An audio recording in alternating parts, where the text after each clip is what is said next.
this framework decision into national law. This is important to ensure that all EU citizens across the Union have the same rights and can fully exercise them.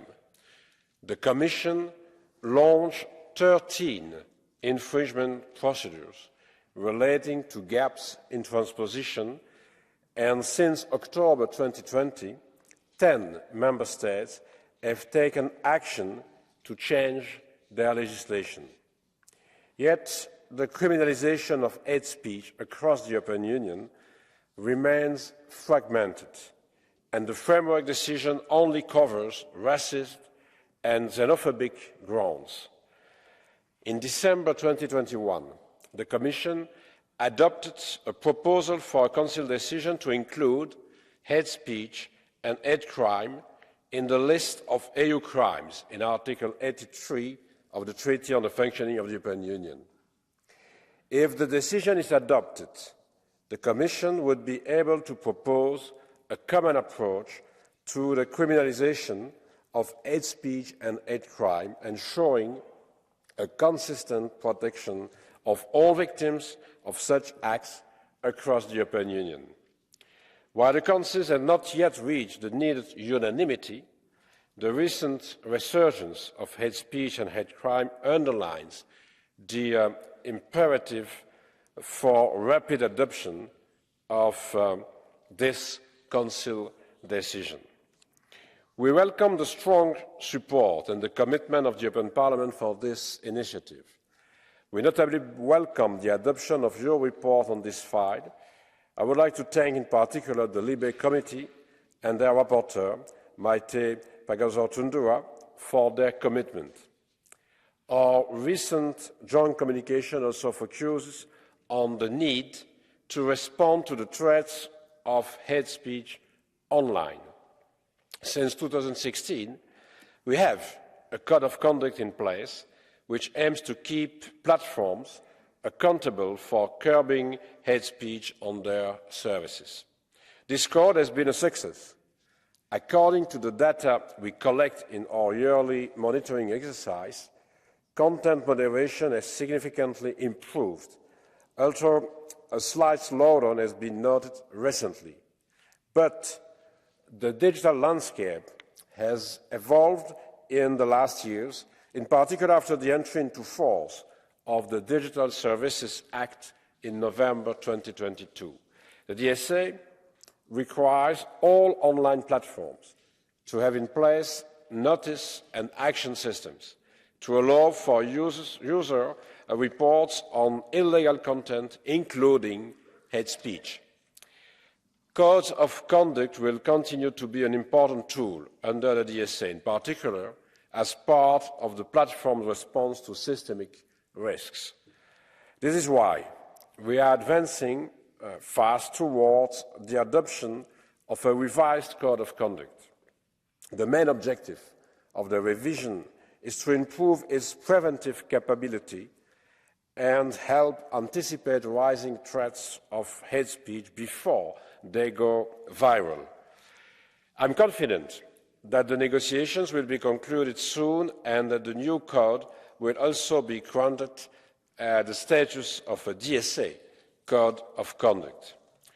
Our December communication also recalls the importance of advancing on tackling anti-Semitism by intensifying the implementation of the 2021 till 2030 EU strategy on combating anti-Semitism and fostering Jewish life, the EU Anti-Racism Action Plan 2020 till 2025, as well as of the other equality strategies.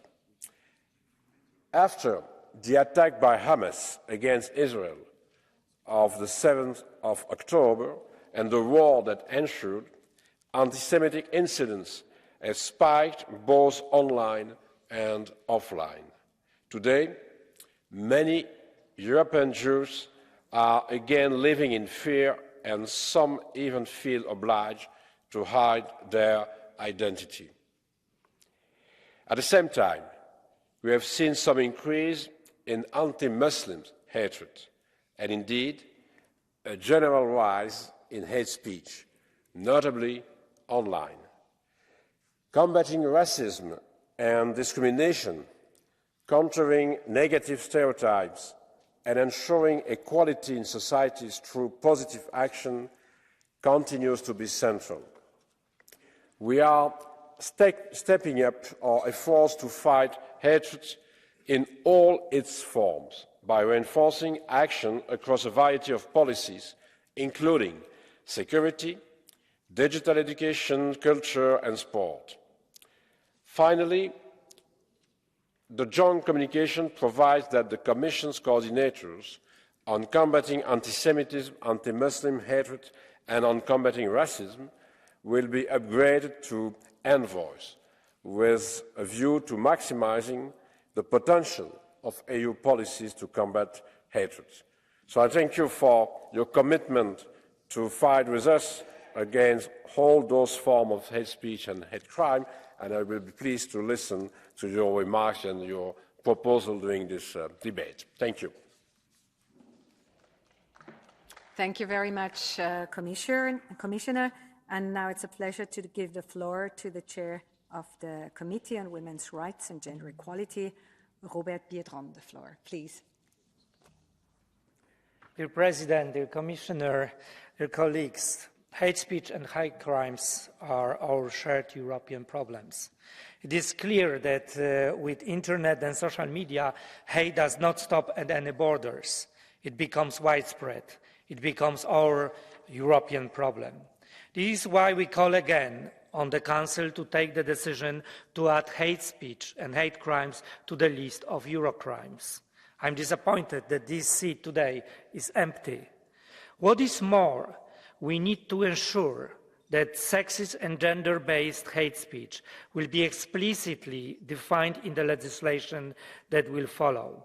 Today, 52% of women and girls have experienced online crime, including hate speech and sexual harassment.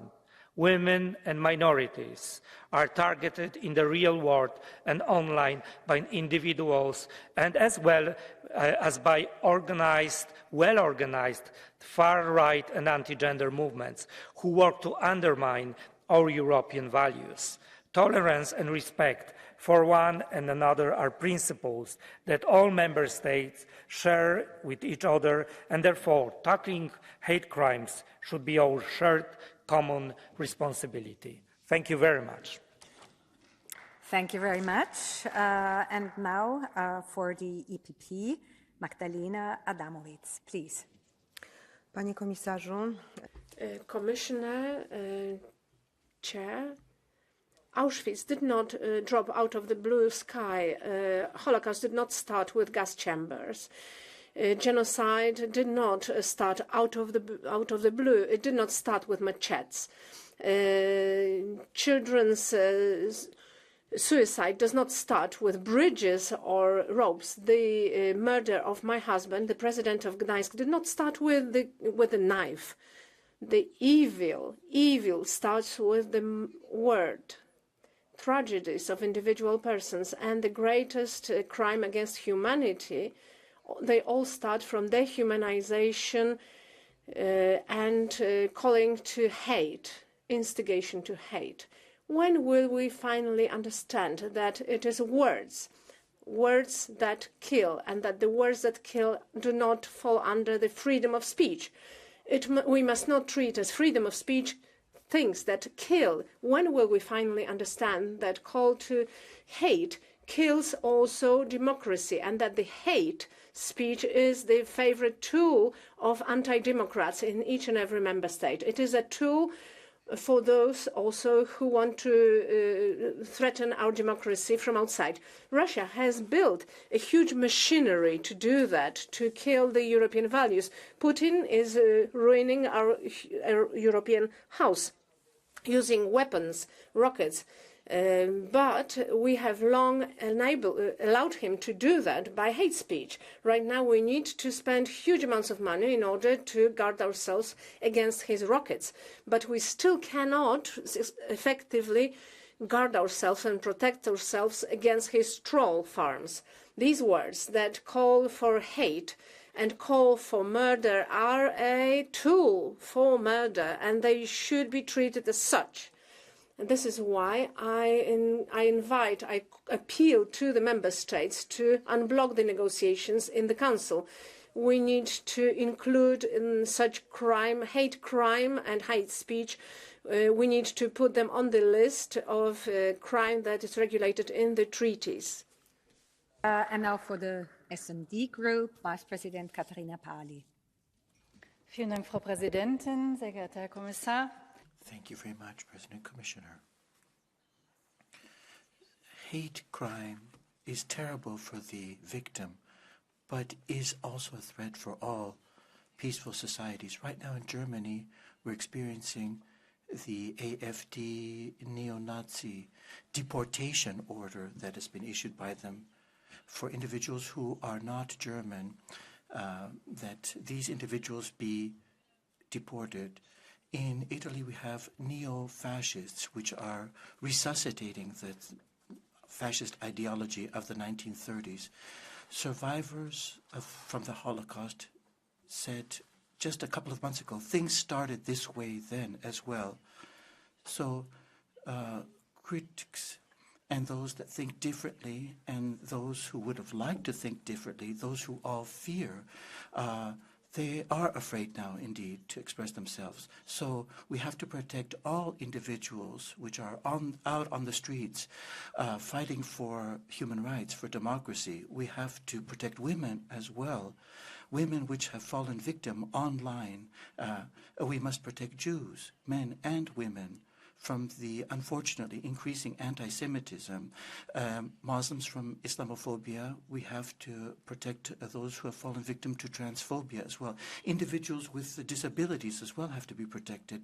People who have another skin color who frequently fall victim. So all individuals must be protected from hate crimes, hate speech. And we have to create a space where there's trust, and where individuals who commit these crimes will be prosecuted. I think, unfortunately, some governments are protecting these individuals or groups. They feel that they are not responsible for protecting their populations from these types of crimes and these types of criminals.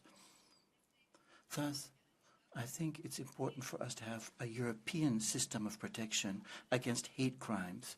We need a decision of the Council right now. And this is the time to act. Thank you. Thank you very much. And now for the Renew Group, Samira Rafaela, please. We live in a world where we cannot escape digital communication and information, a world where social media is part of our daily lives.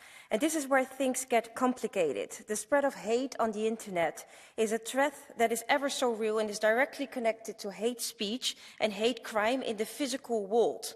The deliberate dissemination of misinformation and hateful content reaches us all and feeds into very dangerous narratives and so-called ideologies.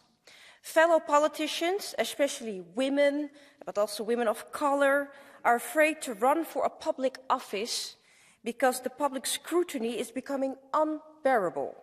They are subject to hate speech in a form that is unprecedented in its cruelty, its explicitness, and its damaging nature. And we have to be more vigilant and more prepared than ever to fight the spreading of this hate-inciting content, to fight and report and acknowledge hate crimes for what they are and punish them accordingly, to show the victims that they are not alone. We have the tools, we have the values, and we have the technology in our union to win the fight against, but also with the big tech, because they play an important role, and show them that we, the European Union, are the champions of democratic values and human rights. Thank you. Thank you very much. Our next speaker for the group of the Greens is Alice Bah Kuhnke. Please. Tack, fru talman. Thank you, President. Hate, threats, and the fear of violence is something that many of my friends in the LGBTQI community have to deal with on a daily basis. And this has become worse. Violence against members of the LGBTQI community in Europe has become more serious than in the past 10 years. And we are losing the fight against hatred. When I say we, I mean those of us who do everything in our power to make this world a world where people are allowed to be who they are, love who they want, and live in freedom and in safety. Because there are other politicians in this House and in our member states who do not belong within this category of we. They foment this hate, and they are among the ruling class in Sweden. When politicians differentiate between different categories of people and foment this hatred, that affects others. More hate is born. Hate crimes and hate-based propaganda must be criminalised across the EU. We must not forget, though, that a punishment is a punishment for a crime already committed. If we really want to make a difference and if we really want to win this fight against hate, then we need to do more than that. And that starts with us, those of us who are in political positions of power. Thank you. Thank you very much. And now, Alexander Vondra for the ECR Group. Pro nás z bývalého východního bloku je svoboda slova klíčová hodnota. Jsme citliví na její omezování i ve prospěch zdánlivě šlechetných cílů. Navíc si nelze nevšimnout, že cílem je tu často spíš ochrana levicových dogmat než konkrétních osob. Třeba tabuizace diskuze v oblasti migrační politiky v důsledku strachu z nařčení šíření nenávisti nás přivedla do situace. Sorry, I'm sorry to interrupt you. I just was told there is no English interpretation. So if you could be so kind to start again, but first we have to check if it works. It seems to work right now, so sorry for interrupting you. And please, again, we start from the beginning, please. Pro nás z bývalého východního bloku je svoboda slova klíčová hodnota. Jsme citliví na její omezování i ve prospěch zdánlivě šlechetných cílů. Nelze si také nevšimnout, že cílem je tu spíš ochrana. Sorry, I mean it's really something I don't like to do. Still not working, so a little break until we have the interpretation.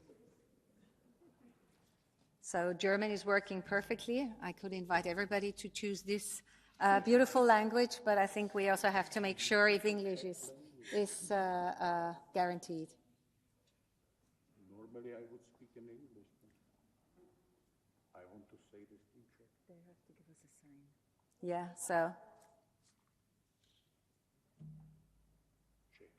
So I'm sorry. I hope this will be the last time you have to start. So I invite you to speak again, and I hope the English interpretation works right now properly. So please. Pro nás z bývalého východního bloku je svoboda slova klíčová. So, as I was saying, that's a key value, and we very much reject the idea this can be limited. Moreover, it's worth pointing out that this whole question is often something put forward from the dogmatic left. The whole question of criticism of migration policy with the fear that you might be accused of promoting hate.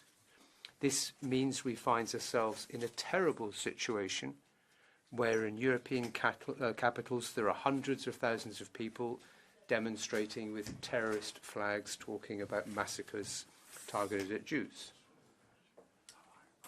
So what we're trying to do now is to ensure that these efforts be underpinned by law. But that's a strange way of solving the problems. In life, we have to be able to willing to accept criticism, even if it's wrong. Every state has the tools it needs to tackle this problem. Harmonization at the European level is not necessary.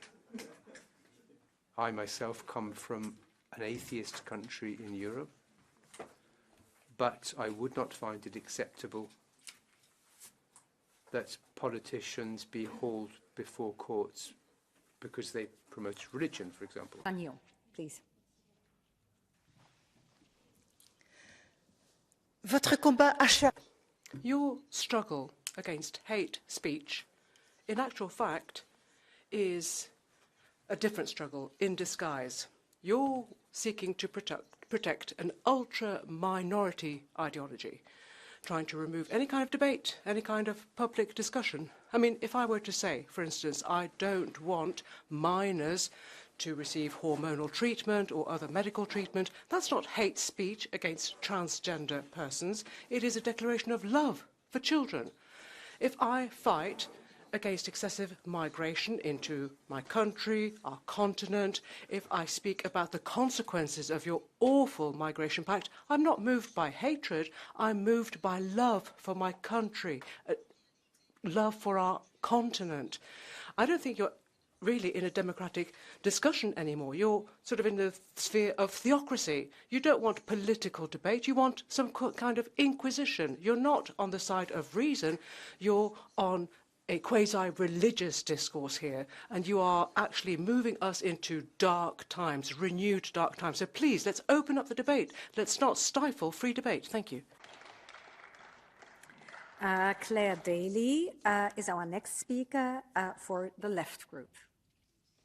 Dankeschön, President. In the past few months, we've seen Palestinian solidarity decried as hate speech. We've seen claims of anti-Semitism being used to downplay the slaughter of innocents in Gaza and to cover up for the legitimate criticism of Zionism. And with all of this raging in the background, the EU decides to stomp onto the scene with plans to criminalise hate speech. And the problem with that is, do we trust the EU to define hate speech? And do we trust them to ensure that it won't be used to criminalise legitimate political speech and action? And I have to say, I don't. This has all the hallmarks of another clumsy and counterproductive neoliberal response to a social problem. It's cheaper to criminalise hate speech than to fund and focus on the strategies that might foster tolerance. It's a gimmick to allow politicians to pretend to care about minorities and racism and so on, while doing nothing to protect them, doing nothing to address the structural issues that lead to hate and intolerance in the first place. Structural issues which include centrist politicians dog-whistling about migration. So, for me, I think, once again, I don't trust von der Leyen's Commission to police my speech.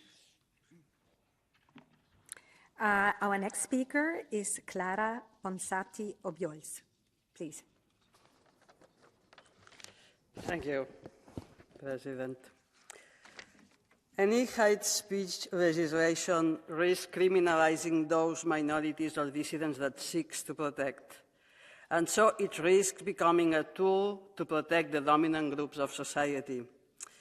The elaboration of this report, I'm afraid, is a prime example of this. Renew has entrusted the party Ciudadanos to prepare this report. It's the party that was born to suppress Catalan identity and language, a xenophobic party that shamefully was admitted into the Liberals in exchange for a handful of votes.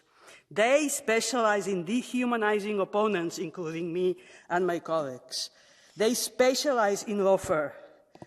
It's a party that will soon die suffocated in its own hate. Look at who they consulted to write this report. For example, Impulso Ciudadano, a satellite proto-fascist organization responsible for the removal of the Catalan president for exhibiting a banner in support of human rights. How can we hope that this report will help to strike a fair balance between protection of vulnerable groups and freedom of expression? Well, in the present conditions, we cannot. Thank you very much. Thank you very much.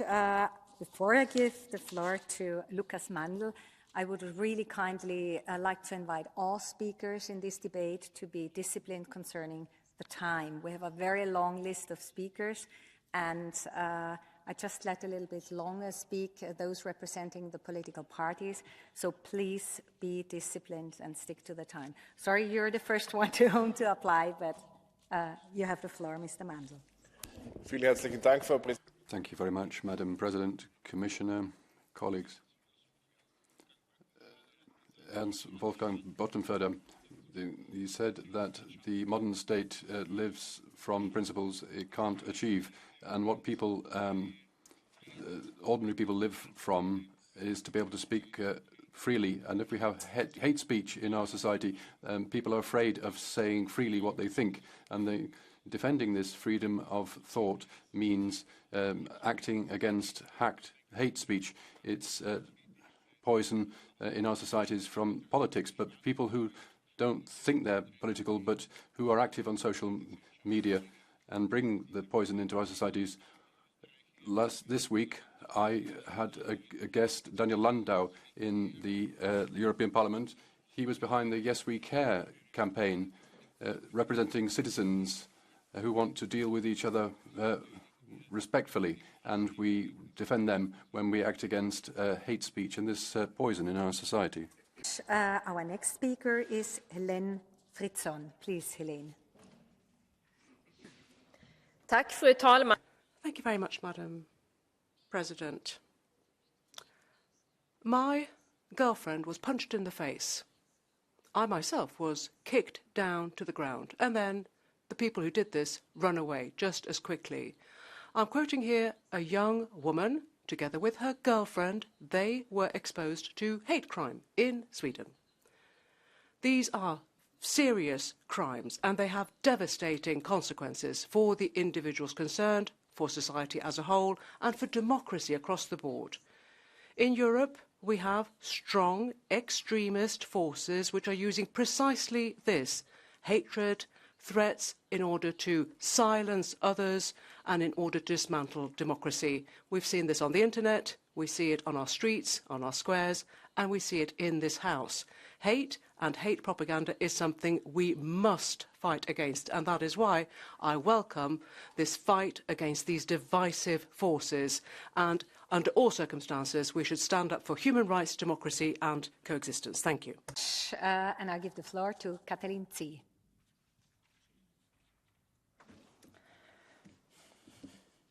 Hanging you is too kind. You should be skinned alive. Why can't she just be shot? She's just a lying politician. It's a shame that a horny Russian hasn't raped you yet.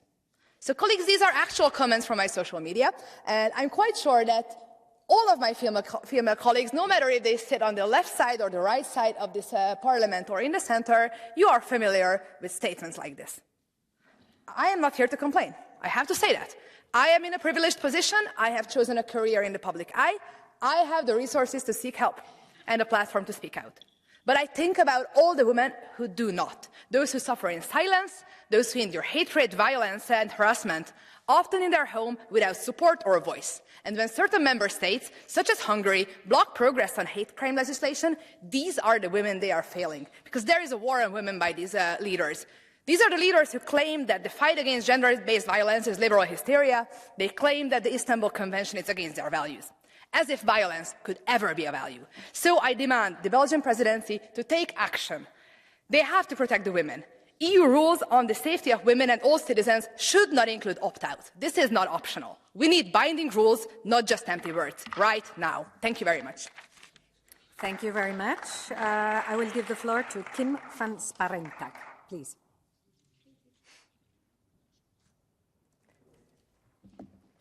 Dear colleagues, the freedom of speech doesn't mean the freedom to spread hate. But increasingly, the LGBTIQ+ community, people of color, migrants and other minorities encounter hate speech, especially online. And this hate is fueled by the far-right groups and amplified by social media algorithms. And the purpose of this online hate is clear. They want to silence us and turn minorities into scapegoats. And we know that online hate does not stay online. We see a stark rise in violence against the LGBTIQ+ community, with recent years being the most violent in ages. And this is a danger both to the safety of individuals and to our democracies. Europe has to send a clear signal to society and to online platforms. There is no place for hate speech and hate crimes in the EU. So to the Council, act now. Add hate speech and hate crimes to the list of EU crimes. Make sure Everyone can feel safe everywhere in Europe and act against the amplification of hate and disinformation by social media's algorithms. Thank you.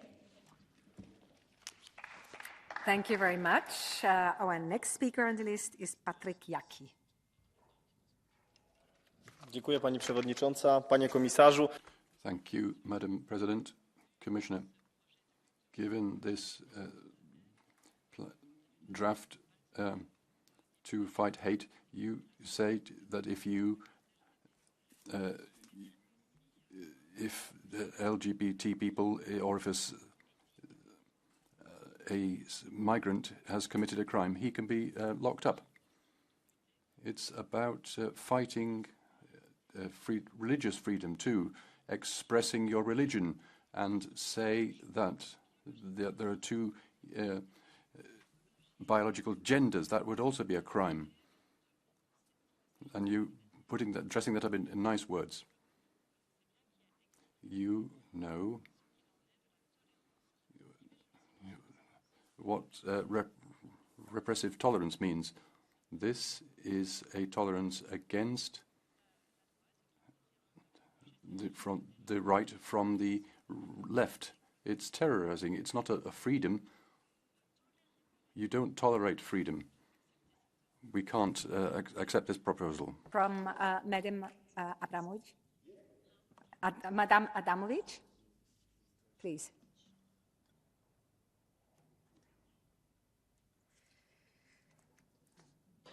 Panie Jaki, czy Pan jest w stanie spojrzeć mi w oczy?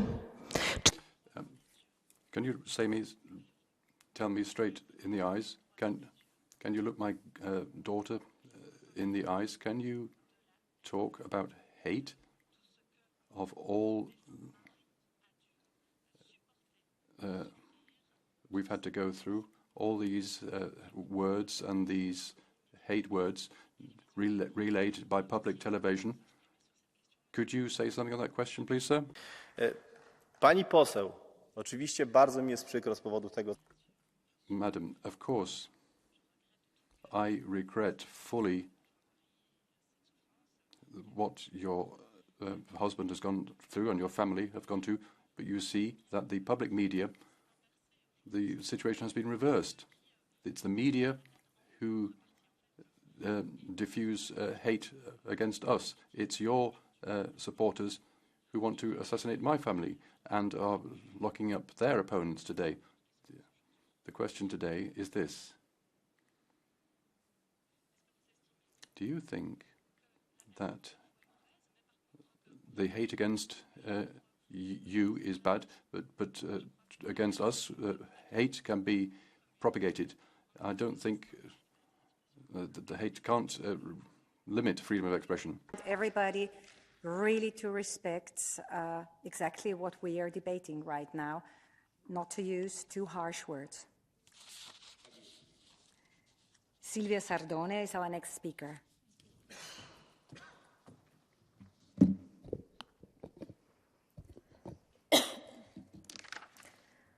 Volete il grande fratello. You want to be big brothers. You want to instigate thought crime so as to limit freedom of speech and expression. You want to take over the powers of member states so as to use new rules to attack anybody who's against your ideology. We are obviously in favour of trying to tackle genuine hate crime and discrimination. We are against fighting bullying in schools and bullying online. These are real risks which threaten the well-being of young people. However, using the excuse of preventing crimes, you now want to start policing the web and social media so as to remove posts and news from a certain part of the political spectrum. Using the Digital Service Act, you have already made it clear that you can talk about rebel voices which aren't in line with the left, and those voices must, of course, be silenced.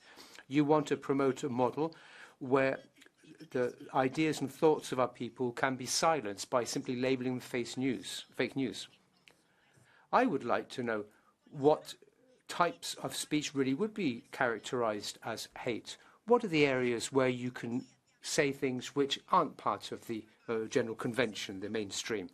Once again, Brussels is trying to import the Chinese model here in Europe. Thank you. Our next speaker is Elena Contura. Please. Σας ευχαριστώ πολύ, κυρία Πρόεδρε. Thank you, Chair, Commissioner. I would like to speak to the presidency of this council that is not here today, and this is unacceptable.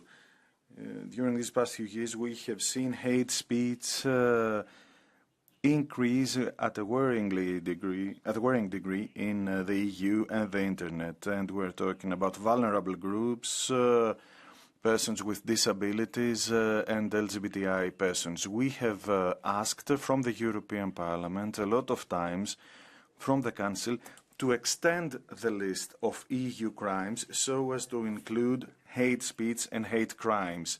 We are to have minimum rules for the definition of these crimes as well as their punishment. This is something that the Commission has also proposed. It's been 2 years now. In this way, we will have uniform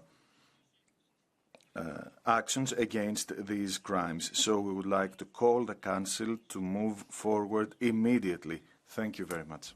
Thank you very much. And I give the floor to Francesca Donato. Grazie, Presidente. Thank you, Madam President. The proposal to extend the list of cross-border crimes to include incitement to hate is simply not realistic, as well as being incompatible with the principles of law when it comes to principles such as proportionality and efficiency. Any new law or regulation must describe in a very precise way exactly what types of speech would be classified as hate speech, so as to avoid that saying anybody can be characterized as hate. Lots of people in the European Parliament, for example, with this open definition, could be accused of hate speech for criticizing other politicians or heads of state. Freedom of speech, freedom of expression is a fundamental right in the European Union. Its expression cannot be limited by generic standards and norms which could cover anything which might create negative sentiments. Moreover, we cannot accept any such procedure which should involve prosecutors being instigated to try to characterize these as crimes. Women and other people in democracy will be characterized as using hate speech. This is being used to cancel negative ideas in state, and that kind of idea has been impossible ever since human beings first came about.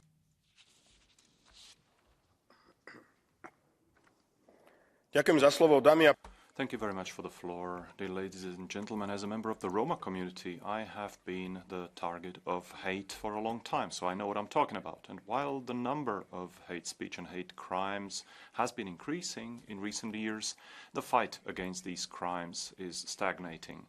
And today we are at a historical crossroads because the spread of hatred has already been accepted by a large part of the society.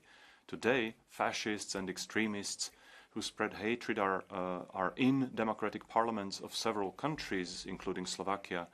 And ladies and gentlemen, we have been overlooking for some time already that they are abusing democracy and freedom of speech, and we only start dealing with these hate crimes when something bad happens, when somebody loses their life because of being different. So, colleagues, how many people do we need to die before we start fighting against hate? Because those who spread hate are the same criminals as those who spread terrorism. And I'm asking all competent people, please start punishing those who act like they are superhumans and protect those who are the victims of hate attacks. Thank you very much. I give the floor now to Juan Fernando López Aguilar, please.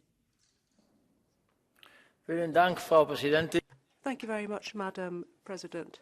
Commissioner Reinders, I think that the European Parliament has been clear in supporting the initiative taken by the Commission to really put an end to these forms of hate speech and hate crimes. No discrimination based on race or any other grounds, sexual orientation, age, etc., physical ability. All vulnerable groups should be protected, including minors, and particularly when they are vulnerable on the Internet, on the web.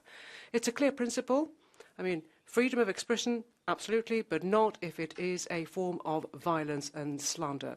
That is why we need to pay close attention to our social networks. We can't allow the haters to have free rein. Therefore, this debate has a purpose, namely to reach out to Council, asking the Council to adopt a decision unanimously as required by the treaty in order to make sure that we have criminal legislation in Europe in this field. We need it so much. And also, of course, the Passerelle clause. We've talked about the reform of the treaties. I think, we're looking forward to removing the obstacles that prevent us from taking decisions in Council because of this unanimity rule. And now I give the floor to Questor Fabienne Keller. Madame la Présidente, chère... Madam President, Commissioner Didier Reinders, colleagues, in recent years we've seen an exponential increase of hate crimes and hate speech. This is dangerous for the rule of law and democracy because too often they're in the service of an extreme political ideology. Their representatives use this hate speech to stoke anger and exacerbate fear. So it's necessary to extend the list of European crimes so that we have a harmonized definition of hate crimes and hate speech so we can identify it better and fight it more efficiently. So I'd like to welcome the commitment of the Commissioner, Didier Reinders, and my colleague, Maite Pagazaurtundua, who has been fighting against this all her life and will never give up. I deplore, as others do, the absence of a Council representative in this hemicycle. We all know that we would like the Council is trying to stops blocking this text for a strong Europe against hate crime and hate speech. Thank you. Thank you very much. And I'll give the floor to Questor Marcel Colaya.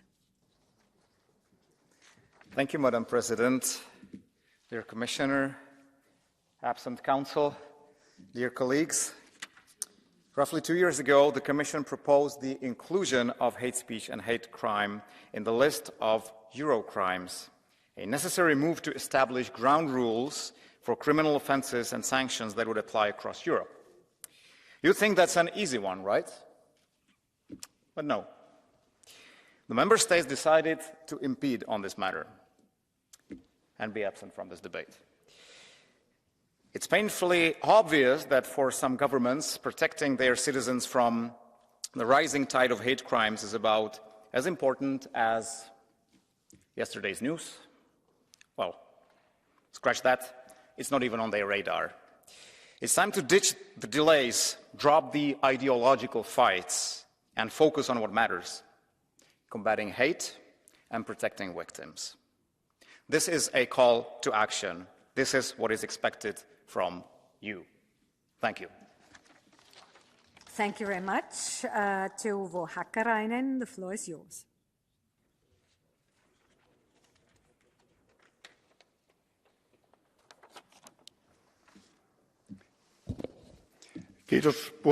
Thank you, Madam President. The term of hate speech is a new word. If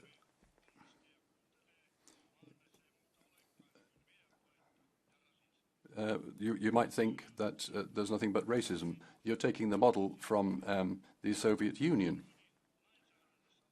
In my country's legislation, we've had a term of defamation, which we've managed with. People can't talk without hurting somebody. And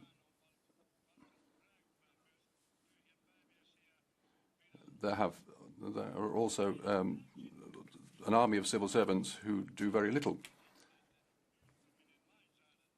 And it's dangerous to bring terms like this into legislation. It ends in self-censorship and, in the end, in dictatorship.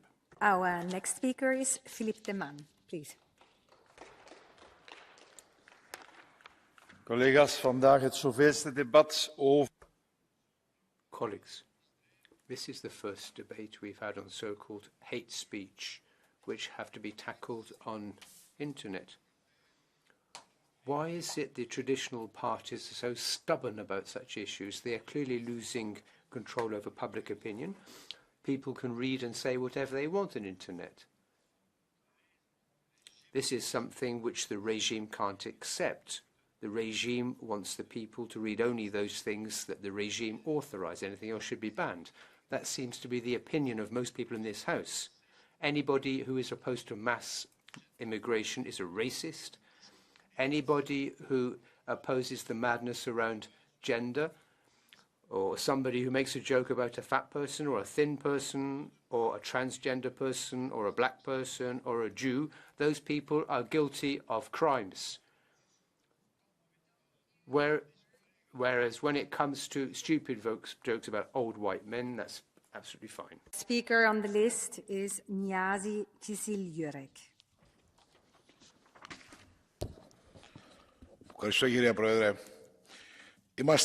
Thank you, Chair. We see that there is a rise in xenophobia, in racist phenomena, things that all stem from ethnocentrism, patriarchy, and cultural racism.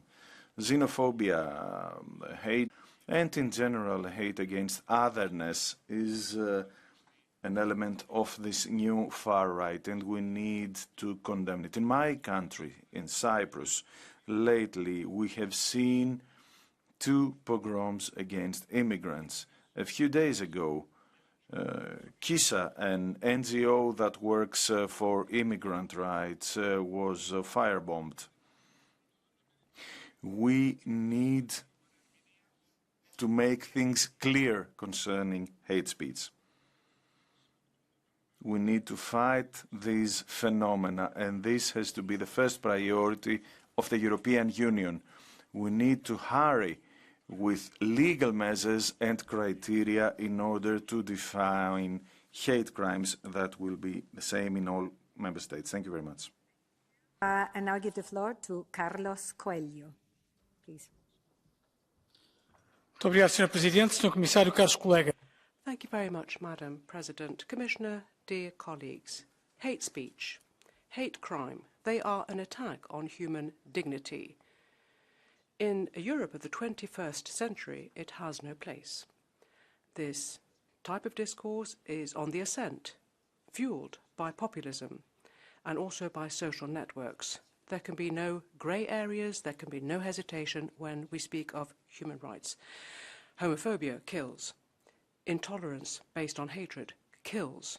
If we want to effectively fight hate speech and hate crime, then we need to nip the evil in the bud, so to speak, where it starts. We must stop these mechanisms that allow this kind of discourse to be disseminated. And we need action at the criminal law level. If the Council is unable to reach a unanimous position, then it should be able to decide by qualified majority. Hate crimes are incompatible with the values of the European Union: democracy, equality, rule of law and respect for human rights. Thank you. Thank you. And I give the floor to Lukas Kohut. Wiecie, ile kosztuje hejt? 500 zł. Do you know how much hate costs?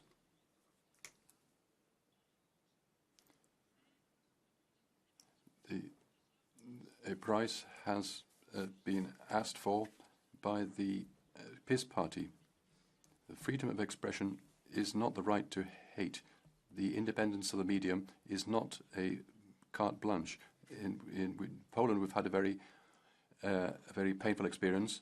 The PiS party has altered the broadcaster into a government channel.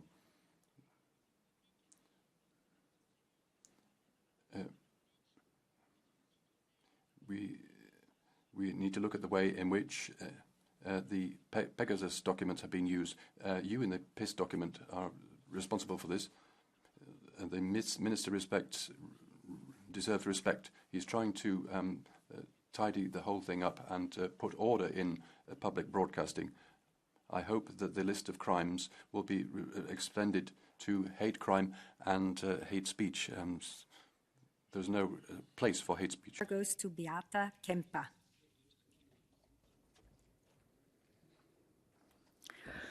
Bardzo dziękuję, Pani Przewodnicząca. Mówimy dzisiaj o... Thank you, Madam President. Today we are talking about hate speech. However, we have to start by defining what this concept means. Given the lack of a definition, we find ourselves facing a situation where hate speech could actually give rise to severe criminal sanctions without a definition. We can't use this concept of hate speech to be used to condemn other concepts in society. Freedom of expression in society must not be undermined by allowing people who have different ideas about life, different ideologies, to be condemned. So, for example, the suggestion is that people speaking out against mass immigration would be accused of hate speech. So, for example, if you were to like a post for a post proving that mass immigration is dangerous, would that be hate speech? I hope not. We have to be reasonable. We have to avoid hate. We have to avoid harassment. Clearly, I'm in favour of a freedom of expression, but I'm against publicly hounding or promoting hate. Vážená paní předsedající. Madam President, I'm going to quote the list of fundamental freedoms according to Article 21. Any discrimination of political thought or other opinions is banned in the EU, which is another sign of hypocrisy. Here, President of the Parliament Sassoli declared a cordon sanitaire against our group, ID, and he used lies but also hate when he spoke about this, which is why the other political groups have decided not to give us the representation in the bodies of the Parliament and on committees. Citizens of the EU are discriminated against on the basis of their nationality, which is, again, a policy that leads to poverty. You yourselves incite to hatred. We have to remove the causes of hatred. In reality, you are looking for excuses to suppress opinions that you don't like. You're talking about rights, but you're introducing censorship. You are punishing emotions that you yourself incite. And now I give the floor to Martine Kemp.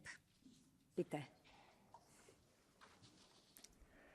Liebe Kolleginnen, Colleagues, today we enter the terrible world of digital reality where the loud calls of hate and agitation are heard. Social media platforms which accompany us every day are the stage for an increase of online agitation. Our digital natives are the victims of this threat. The difficulty of hate speech is that the dangers of online are emerge too late or remain hidden. The psychological damage ends in the loss of a young life, and those guilty are not punished. Hate speech doesn't respect borders and affects groups of minorities. As a Parliament, it's time to have a clear position. Hate crime of any time must have no space in our society. It undermines not just the basic values of the EU, but the rights that we stand for. Our demand is clear. The Commission must recognise hate speech and hate crime as an European crime. We must take clear legal steps so that we can avoid online hate and make sure that those responsible are brought to justice. The floor to Carina Olsen.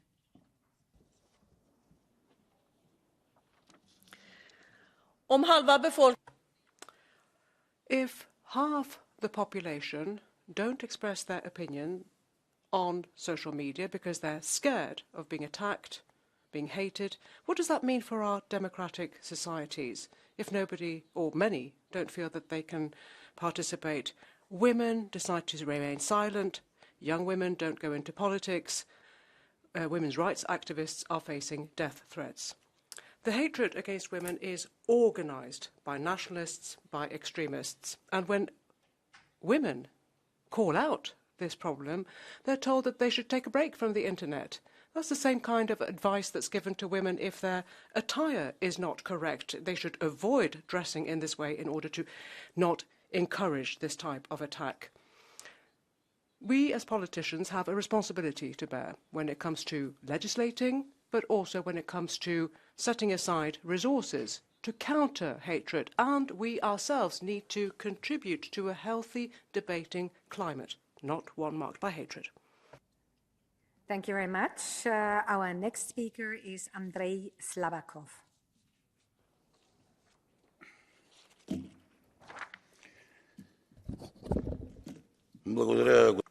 Thank you, Madam President.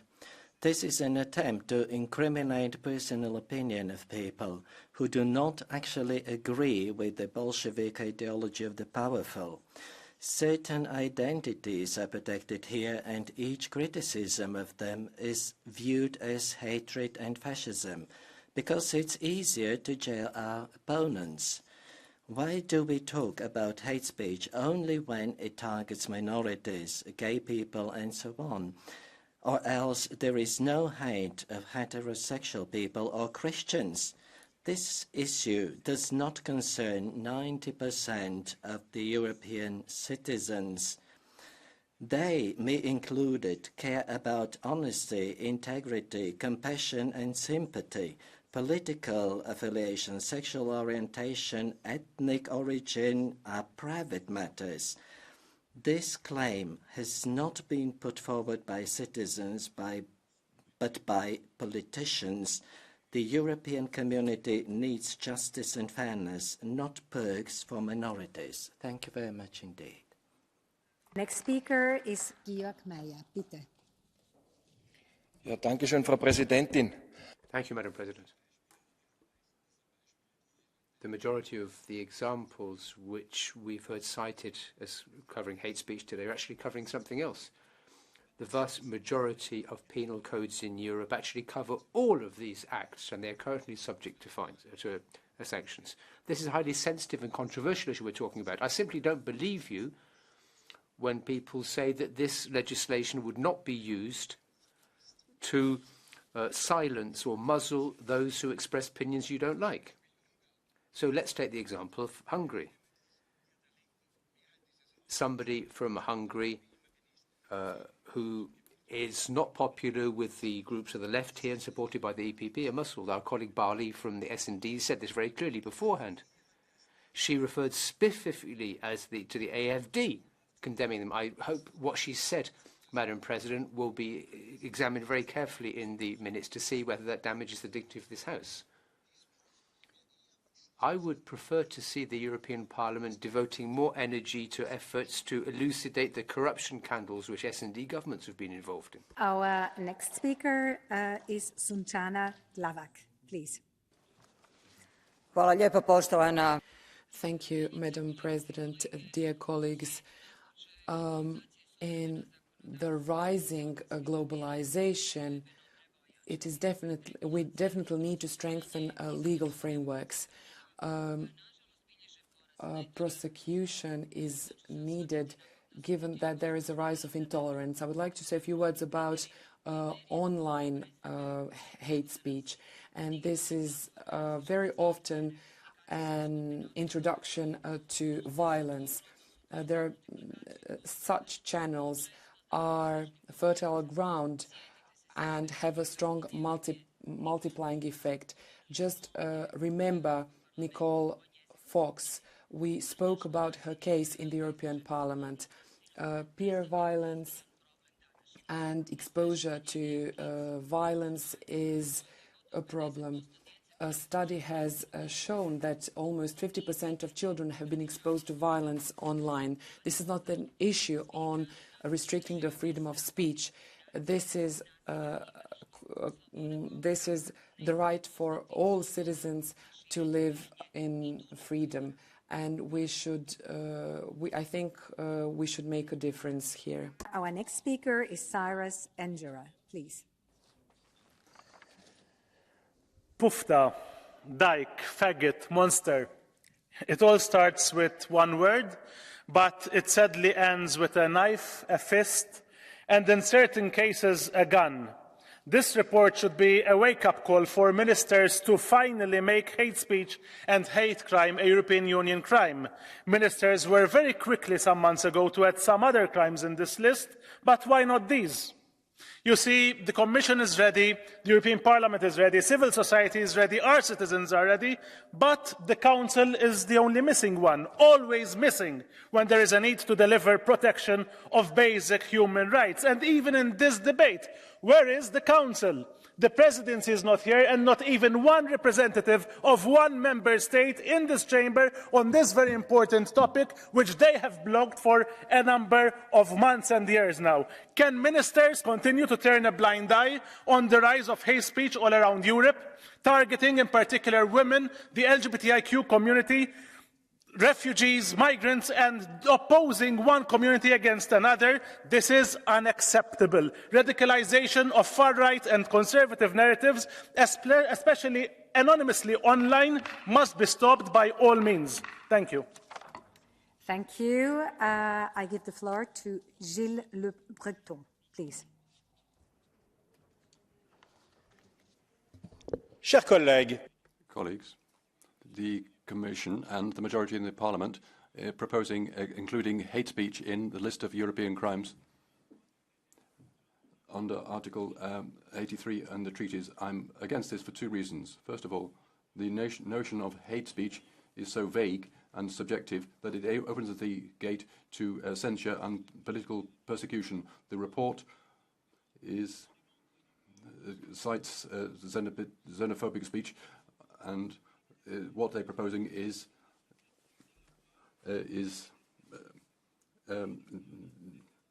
supporting migration and is against democratic life. Secondly, the Commission proposal is against the respect of the French Constitution because it takes up the words of the Avio law, which is undermined freedom of expression. The national Constitution is superior to all treaties, including EU treaties, which has been pointed out by the Constitutional Court in November 2004. The EU institutions can't impose on France any law which is anti-constitutional. Our next speaker is Lyudmila Novak, please. Spoštovana predsedujoča. Honorable Chair, Honorable Commissioner, man, where are you going? Where are you headed when it comes to humanity and values that are the cornerstones of our democracy, humanity, and our civilization? Where is it headed? Hate speech and hate crime represent a direct attack on human integrity and freedom. They endanger the basic values of the EU, particularly in the light of growing extremism and the growing impact of social media. Is it even possible or likely that some people in democratic societies beat up an elder person who is completely helpless, film that and post it on social media for other people to like? Our democracy requires us to respond, both as legislators as well as a society. Ralf Seekatz, bitte. Frau Präsidentin, verehrte Madam President, honourable colleagues, hate speech, hate crime, unfortunately, it's becoming a really important societal problem, and it's a threat to our states governed by the rule of law. Young people, in particular, need to be protected against all these forms of hatred. We don't need categories here, but we need to make sure that the internet is not some kind of free space to express hatred of any sort. Also, unfortunately, in the meantime, we're experiencing the very same phenomenon on our streets. It's part of our daily lives. And also, for instance, religious belonging, Jewish citizens in particular, have been attacked under the same principle. Also, somebody might be attacked because they are living with a disability. Again, hate speech and hate crime cannot be allowed to spread in this way. There are a number of things we can do. First of all, we should have minimum standards in the European Union. That's the first step. And Ladies and gentlemen, I truly deplore the fact that the Council has made zero progress on this over the course of the last 2 years. It's time for action. Thank you very much. And I give the floor to Michaela Šojdrová. Thank you, Commissioner, colleagues. It has been 2 years since the Commission communication on the expansion of the list of European crimes on to hate speech and hate crime. But the Council hasn't responded, while hate speech and hate crime is becoming more and more frequent, especially in social networks. I believe there is no time to waste. I believe we don't need to change the manner of voting in the Council, that a majority of the Council will support a reasonable solution. To my colleagues on the right, I would like to say that the protection of human dignity is a basic conservative principle, and I believe that a specification of a crime that goes against human dignity is something conservative members of Parliament should support. What has started in Ireland with the adoption of a law against cybercrime, I hope will be continued on the European level, especially protecting children against cybercrime, and that's why the Commission should not stop with its initiative. The procedure, and I start with Susanna Ceccardi. La libertà di pensiero è il fondamento dell'Occidente. Freedom of thought is one of the foundations of the Western world. Free thinkers, scientists, philosophers are the people who built the pillars of freedom here in Europe, the pillars of our well-being. At the same time, we now have a left bureaucracy who wants to drive us back to the Dark Ages. I agree that freedom of thought must be subject to certain limits, of course. However, do you know that Italy has decriminalized the crime of insulting people? However, it's the left here who are now trying to preach to us from their pulpits. We agree that hate, social jealousy or political resentment can often be negative sentiments. Last week, a woman committed suicide following a hate speech which was triggered off by influencers who were referring to the left. So I strike a note of caution for the left. Stop trying to adopt these laws which are simply designed to damage your political adversaries, particularly when you're actually doing the opposite in reality. And now I give the floor to Mick Wallace. President, the Minister for Justice in Ireland published a hate crime bill in 2022. If this was already law, the Irish Prime Minister, our Taoiseach, could well be facing a charge of grossly trivialising or denying genocide.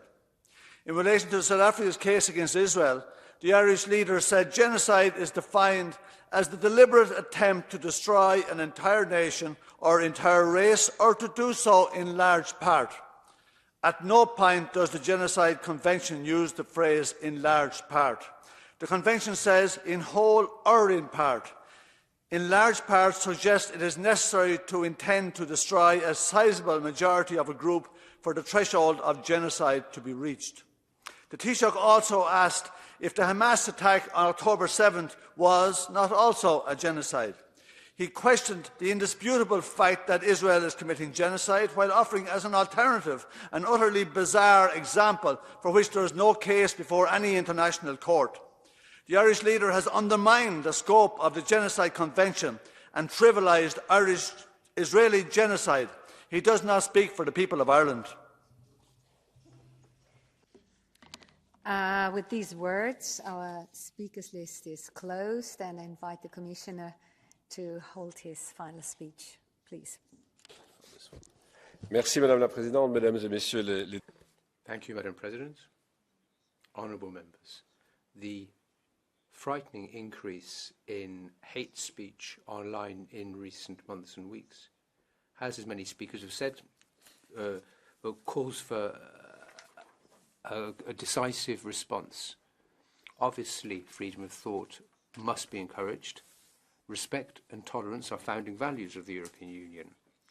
Hate is a threat to the functioning of our democracy because it can discourage citizens, or sometimes journalists or politicians, from participating actively in the democratic debate. We must use a full panoply of tools, public policies, legislation, and we must ensure that all stakeholders be involved, the European Union institutions, national authorities, civil society, and online platforms. In this context, the Commission underlines the need to quickly adopt the proposal for decision from the Council, suggesting that we extend the list of Eurocrimes to hate speech and crime. I would like to thank the Parliament for its support on this file.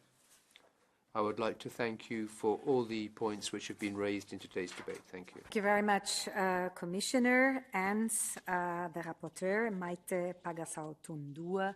You have, of course, the final word.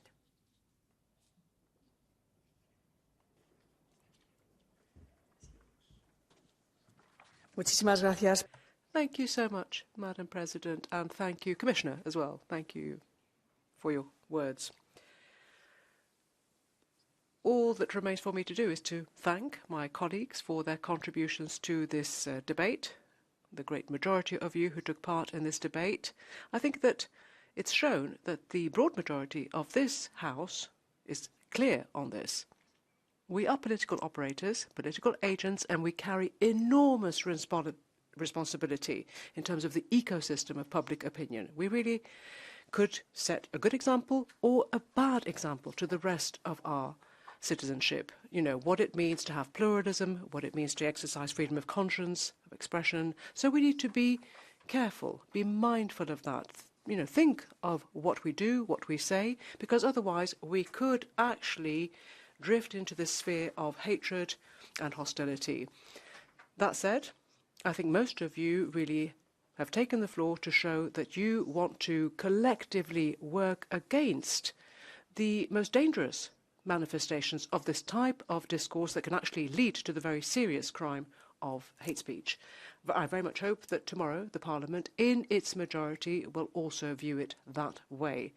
I would like to thank in particular Magdalena, because you've been an example in terms of how we can actually deal with this issue, you know, suffering the consequences of the most intolerable types of hate speech. Victimization that is really, really, really awful and complicated to resolve. So that is precisely why we need to fight this phenomenon, and we deplore the fact that Council is not in the chamber this afternoon. Also, I would urge us all to look at things as they are, not with a preconceived idea. You know, individuals who are being assassinated, even in Spain, young members of the Roma community, in other countries, children, you know, maybe a black child being attacked because he's black, just 2 years old. 48 hours of torture inflicted upon a person who was suffering from a mental disability, you know, in Spain. Awful, awful hate crimes. Or a Persian woman who had converted to Christianity, again an attack, this time in France. Or gays, young gay people being attacked just for being gay in a bar in Slovakia. These are hate crimes, colleagues. Let's be clear on that. Thank you. Thank you very much. And with these words, the debate is closed. The vote will be held tomorrow. We're coming to the next item on the agenda, which is the report of Katharina Bali, Situation of Fundamental Rights in the European Union in 2022 and 2023. Please. Vielen Dank, Frau Präsidentin. Thank you very much, Madam President, Commissioner. The European Union